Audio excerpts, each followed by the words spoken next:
Assalamualaikum warahmatullahi wabarakatuh. Salam sejahtera bagi kita semua.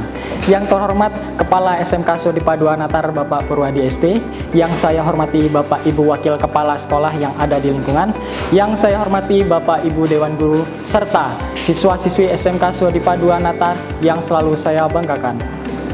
Puji syukur marilah kita haturkan kehadirat Allah Subhanahu wa Ta'ala, karena berkat limpahan nikmat dan karunia-Nya kita telah diberi kelancaran untuk melaksanakan kegiatan kita pada hari ini. Penonton yang berbahagia, saya ucapkan selamat datang di acara debat calon ketua dan wakil ketua OSIS SMK Sodipa II Natar Lampung Selatan masa bakti 2021-2022 bertepatan pada hari Sabtu 18 September 2021. Perkenalkan, nama saya Reki selaku salah satu guru SMK Sodipa II Natar yang akan menjadi moderator yang akan memimpin jalannya debat pada hari ini. Untuk itu, izinkan saya untuk membacakan susunan acara kita pada hari ini. Untuk yang pertama adalah perkenalan dari paslon ketua dan wakil ketua OSIS dan menyampaikan visi dan misinya. Selanjutnya dilanjutkan dengan pertanyaan random yang dibagi menjadi 2 sesi dan tanya jawab yang dilemparkan dari masing-masing paslon.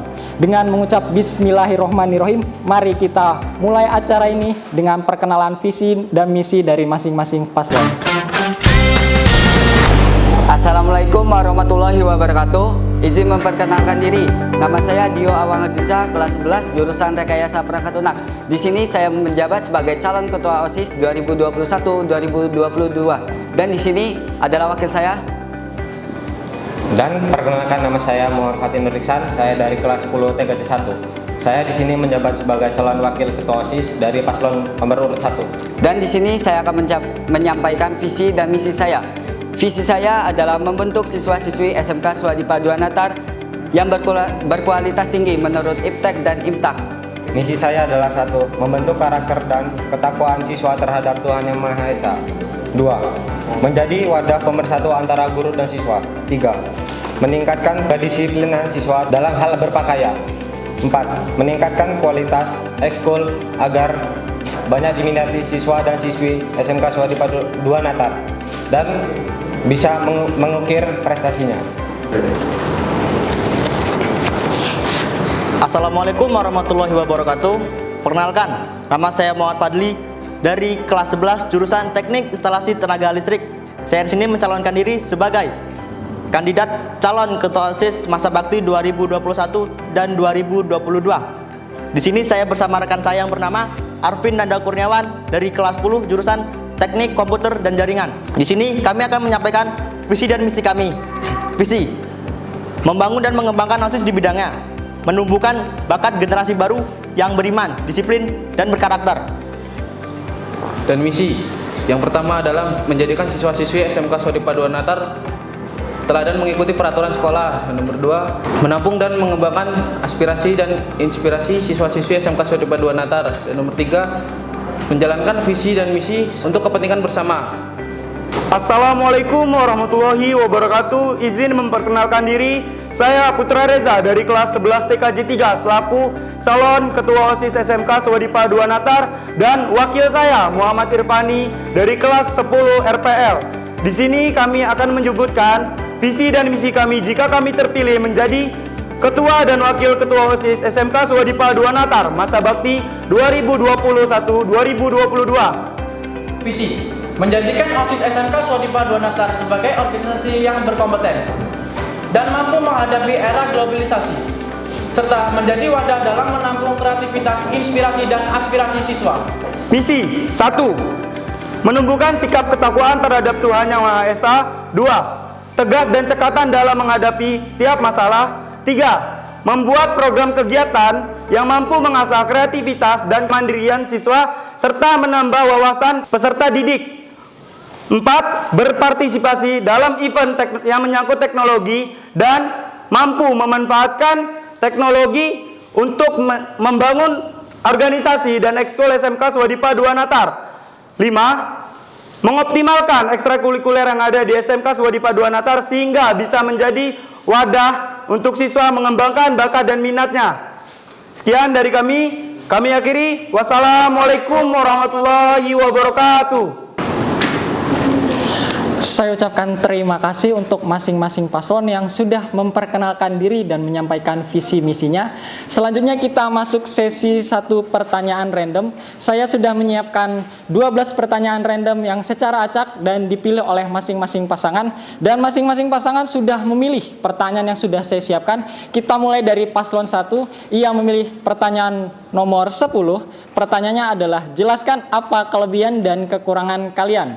Dan dia memilih pertanyaan nomor 5, yaitu terobosan apa yang akan kamu lakukan dan pasanganmu berikan untuk kepentingan sekolah maupun masyarakat sekolah khususnya. Waktu menjawab adalah 2 menit, dimulai dari mulai berbicara. Baik, saya akan menjawab pertanyaan nomor 5. Yang saya lakukan untuk terobosan kedepannya adalah meningkatkan ekskul sekolah dengan cara mencari pelatih yang berkualitas. Dengan cara itu, sekolah dapat memiliki siswa-siswi yang mempunyai skill yang bisa bersaing di dunia luar. Contohnya, nanti kami OSIS sebagai OSIS akan menyalurkan siswa-siswi Swadipa Dwanatar untuk melakukan lomba-lomba tersebut dan akan menghasilkan prestasi. Prestasi itu akan mengangkat sekolah untuk kedepannya dan mengangkat derajat orang tua dan membuat terkenal dalam diri dia tersendiri. Baik, saya akan menjawab pertanyaan ke-10. Kelebihan saya adalah saya bisa berbicara di depan banyak orang walaupun agak grogi sedikit dari saya. Kekurangan saya adalah saya kalau dibentak langsung diam dan langsung memikirkan apa yang salah dalam diri saya. Oke, selanjutnya paslon nomor urut 2 telah memilih pertanyaan nomor 6 dan 9. Pertanyaan nomor 6, hal-hal apa yang kalian lakukan ketika menyikapi hari-hari besar nasional yang terdapat nilai-nilai nasionalisme dan keberagaman di dalamnya. Lalu pertanyaan nomor 9, jelaskan bagaimana kalian nantinya menghadapi tiap event yang diselenggarakan pihak sekolah ataupun ketentuan OSIS yang terkait. Untuk paslon nomor urut 2 silakan menjawab dalam waktu 2 menit dimulai ketika berbicara. Oke, saya akan menjawab pertanyaan nomor 6. Saya akan mengadakan kegiatan perlombaan yang mengutamakan nilai-nilai nasionalisme dan keberagaman di dalamnya. Contoh, di hari besar kemerdekaan Indonesia seperti biasa, di pagi hari akan mengadakan upacara penaikan bendera untuk menumbuhkan rasa nasionalisme sekaligus menghormati para pahlawan yang telah berjuang untuk kemerdekaan Indonesia. Baik, saya akan menjawab pertanyaan nomor 9. Kami selaku OSIS akan membantu menyukseskan acara yang akan diselenggarakan oleh pihak sekolah dan sekaligus melaksanakan prokja di Sekbid Bela Negara tentang mengadakan hari besar maupun hari penting.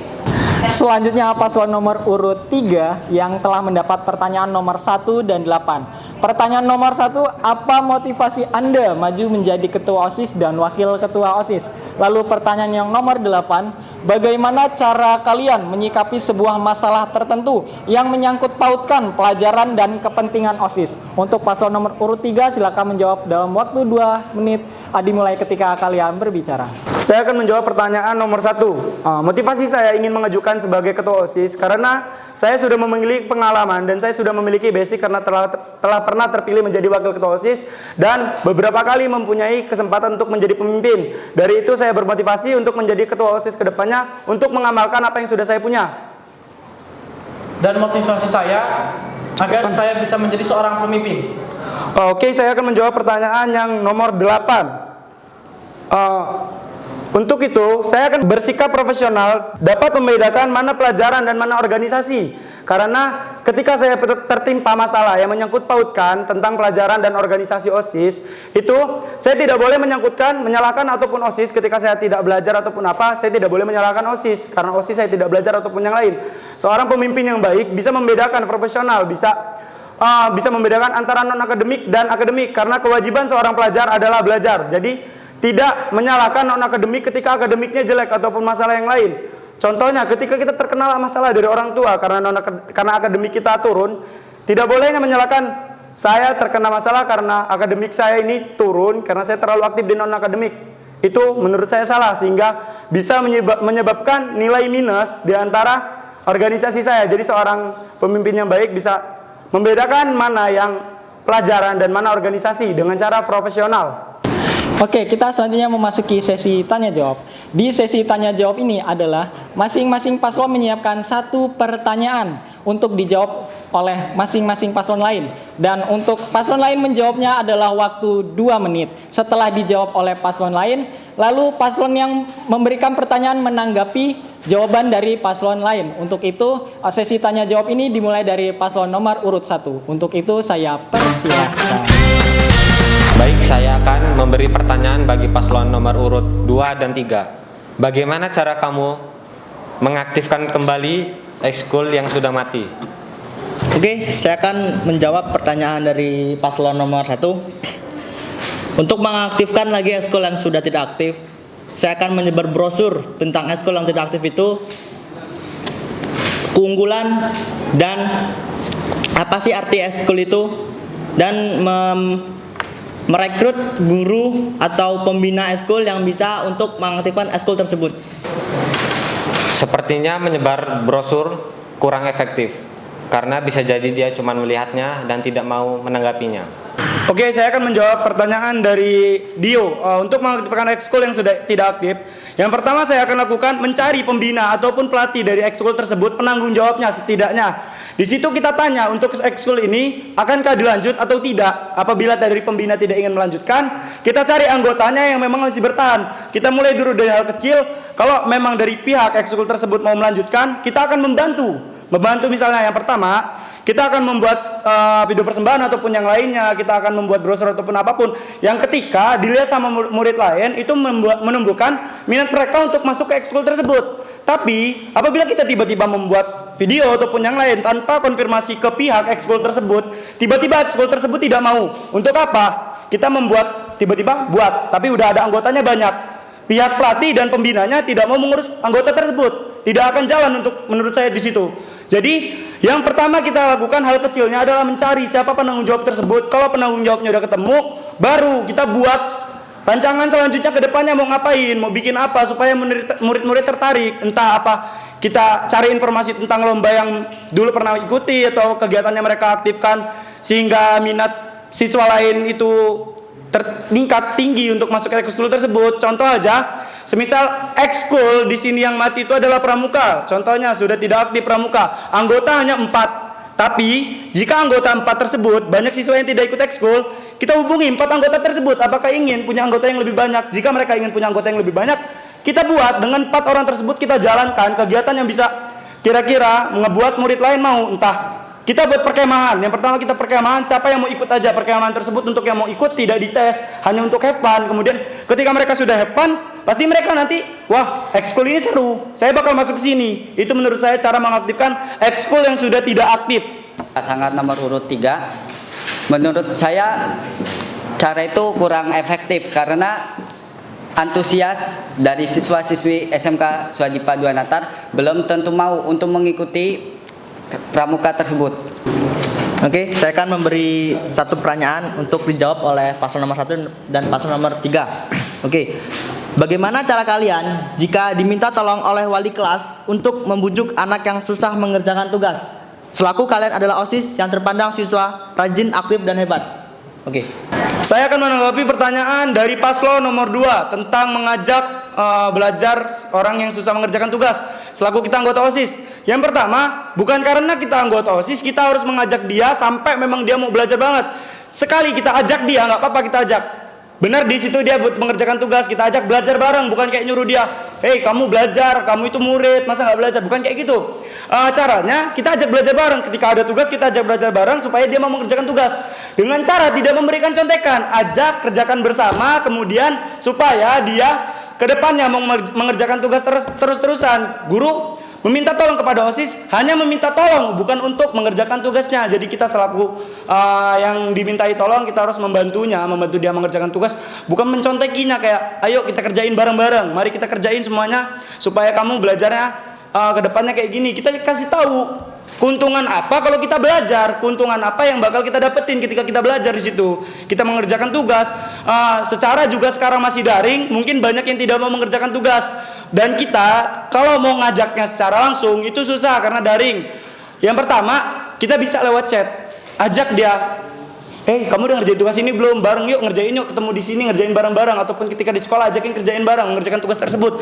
Apabila nanti dia menolak mengerjakan tugas, jawab, jangan nggak ngerjain, ini akan ada untungnya buat kamu, bukan kamu malah ngadu ke guru, Bu, saya udah berusaha tapi anaknya nggak mau. Bukan kayak gitu, itu caranya salah, dan kamu sama aja nyerah untuk ngelakuin apa yang diperintahkan oleh guru atau dimintai tolong oleh guru. Secara kita di sini sebagai anggota OSIS yang terpandang, kalau kita ngelakuin kesalahan yang kecil pun dipandangnya kesalahan tersebut lebih besar daripada kesalahan yang dilakuin murid lain.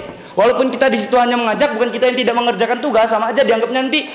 Masa anggota OSIS tidak bisa mengajak orang untuk melakukan hal yang baik? Saya akan menjawab pertanyaan dari nomor urut 2. Langkah yang pertama adalah pendekatan terhadap siswa tersebut. Kenapa dia seperti itu, kenapa dia malas, dan lain-lain. Cukup. Untuk pendekatan, menurut saya untuk pendekatan kurang efektif. Bisa saja dia mengelak dan banyak alasan. Dan untuk pas nomor 3, untuk di chat di WA sepertinya kurang efektif, bisa saja di blok ataupun hanya di read dan tidak ada tanggapan. Dan untuk mengajak belajar bareng baik, tapi untuk tidak menyontekkan kataku kurang, karena dia tidak pernah mengikuti pelajaran, bagaimana dia bisa mengerjakan. Jadi untuk pertama-tama kasihlah sedikit, jika sudah paham barulah dia berusaha sendiri, begitu. Baik, di sini saya akan memberikan pertanyaan kepada paslon nomor urut 1 dan urut 2. Bagaimana cara kalian untuk membuat anggota OSIS dan siswa-siswi Swadipa 2 Natar menjadi seorang yang mampu menghadapi era globalisasi? Baik, saya akan menjawab pertanyaan dari nomor 3, yaitu membuat media edukasi melalui poster yang bertemakan cara menggunakan teknologi dengan baik dan menyebarkannya di halaman SMK Swadipa 2 Natar dan menyebarkannya di media sosial. Oke, saya akan menjawab pertanyaan dari paslon nomor 3. Untuk ini, siswa harus diberi pemahaman lebih tentang komunikasi dan media sosial untuk menghadapi era globalisasi. Oke, saya akan menanggapi pernyataan dari paslon 2, memberi pemahaman tentang teknologi kepada siswa-siswi SMK Swadipa 2 Natar. Itu salah besar, hanya memberikan pemahaman untuk apa di situ? Pemahaman saja, namun mereka tidak akan mengamalkan untuk apa? Era globalisasi yang akan dihadapi itu akan menempa mereka, bukan hanya menempa pemikiran mereka, tapi diri mereka juga di situ ditempa. Untuk memberikan pemahaman, mereka paham, tapi ketika di lapangan mereka tidak tahu karena hanya pemahaman, bukan prakteknya. Dan selanjutnya untuk nomor 1, edukasi lewat poster yang kemudian diupload ke sosial media. Buat apa kamu edukasi bikin poster, kamu upload? Emang semuanya bakal ngejawab di situ? Emang semuanya bakal ngeliat? Enggak. Dan mereka setelah ngeliat, apa yang mereka lakuin? Cuma ngeliat, nggak mungkin setelah kamu lihat, ayo kita manfaatkan teknologi dengan cara gini-gini, langsung mereka lakukan. Tidak mungkin di situ. Karena apa? Kebanyakan orang tidak akan melakukan apa yang mereka perintahkan hanya lewat tulisan. Untuk apa di situ? Menurut saya yang benar itu memanfaatkan jurusan yang ada di SMK Swadipa 2 Natar, karena modernisasi bisa kita manfaatkan dengan jurusan. Yang pertama bisa TKJ.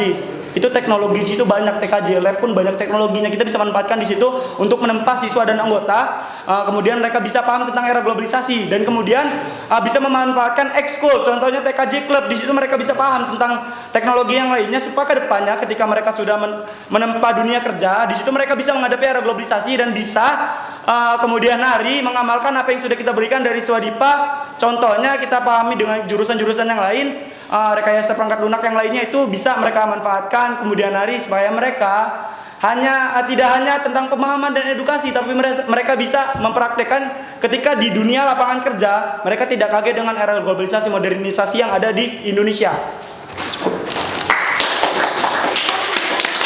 Demikianlah serangkaian acara debat pada hari ini. Sebelum saya tutup, saya ingin mengutip pernyataan dari Kenneth Blanchard. Saat ini kunci dari kepemimpinan yang sukses adalah pengaruh, bukan wewenang. Untuk itu harapan saya semoga paslon yang terpilih memberi pengaruh yang baik untuk sekolah kita. Dan pesan saya untuk siswa lain, mohon semarakan pesta demokrasi sekolah kita. Dan ajang debat ini adalah ajang kita untuk melihat potensi dari masing-masing paslon. Untuk itu saya Repki selaku pembawa acara, mohon maaf apabila ada salah kata dan perbuatan saya yang kurang berkenan. Saya akhiri, wassalamualaikum warahmatullahi wabarakatuh.